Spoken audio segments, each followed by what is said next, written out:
নেপালে কারফিউ, কাঁসার বাসন তৈরির কাজে নেপালে যাওয়া বাঁকুড়ার লালবাজার গ্রামের ৩০০ পরিযায়ী শ্রমিকের পরিবারে বাড়ছে উদ্বেগ।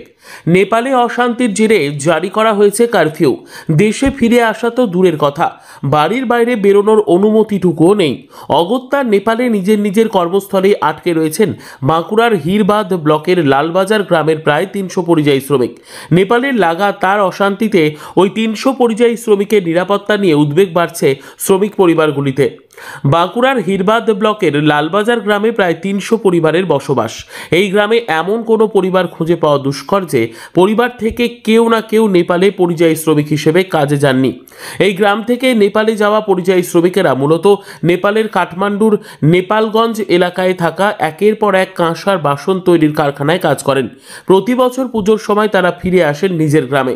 এবছরেও সকালে গ্রামে ফেরার জন্য ট্রেনের টিকিট কেটে ফেলেছিলেন, কিন্তু তার আগেই নেপালে শুরু হয়ে যায় অশান্তির জেরে নেপালের কাঁসার বাসন তৈরির কারখানাগুলিতেও বন্ধ হয়ে যায় কাজ। কারখানা লাগোয়া আবাসগুলিতেই অন্যান্য পরিযায়ী শ্রমিকদের পাশাপাশি আটকে পড়েন লালবাজার গ্রামের প্রায় ৩০০ পরিযায়ী শ্রমিক। নেপাল জুড়ে কারফিউ জারি হওয়ায় এখন দেশে ফেরা তো দূরের কথা, কারখানা চত্বর থেকে রাস্তায় বেরোনোর নিষেধ।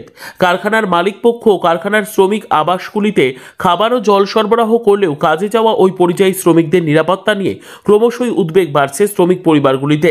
টিভি চ্যানেলে নেপালের ভয়ঙ্কর অশান্তির খবর দেখে লালবাজার গ্রামে কোনো পরিবারের চিন্তায় রাতের ঘুম উড়েছে, তো কোনো পরিবারের লাটে উঠেছে রান্নাবান্না খাওয়া দাওয়া। এই পরিস্থিতিতে পরিবারগুলির একটাই কামনা, পুজোর আগে সুস্থ অবস্থায় নিজের গ্রামে ফিরে আসুক প্রতিটি পরিযায়ী শ্রমিক। আমার স্বামী আছে, কতটা আতঙ্কের মধ্যে এখন রয়েছে? এখন অনেকটা ঝামেলার মধ্যেই আছে বলছে যে বর্ডার বন্ধ। হ্যাঁ, ফোনে আজকে হয়তো ফোনে কথা হয়নি, কালকে হয়েছিল। কি বললো? বলছে ওখানে কোথায় আগুন লেগে গেছে নাকি কার বাড়িতে, তারপরে বর্ডার বন্ধ করে দিয়েছে।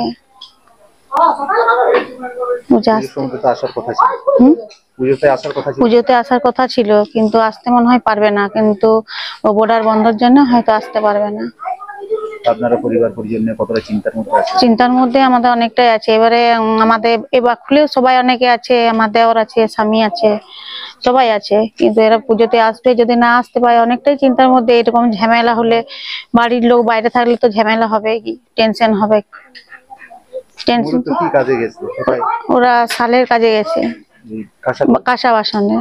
কোথায়? নেপালের কোথায়? নেপালগঞ্জ। আর মূলত ঝামেলাটা কোথায় হচ্ছে? কাঠমান্ডু থেকে অনেকটাই চিন্তা যে কাঠমান্ডু থেকে ঝামেলা হচ্ছে। আর নেপালেও নাকি আমরা ফোনে দেখলাম যে প্রধানমন্ত্রী ঘর বাড়ি সব জ্বালিয়ে দিয়েছে, ফোনেও সেটা দেখা যাচ্ছে।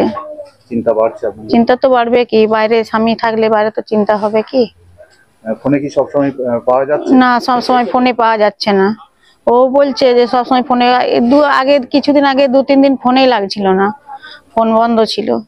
কালকে কথা হয়েছে? কালকে সন্ধ্যের দিকে একটু কথা হয়েছে, তাও মানে নেট প্রবলেম হচ্ছে, নেটের অনেক তো টাওয়ার জ্বালিয়ে দেওয়া হয়েছে, ভেঙে দেওয়া হয়েছে, কিন্তু তবুও নেটের প্রবলেম হচ্ছে। কিছুক্ষণ হয়তো কথা বলছি আর সেই মোবাইলে বন্ধ হয়ে যাচ্ছে।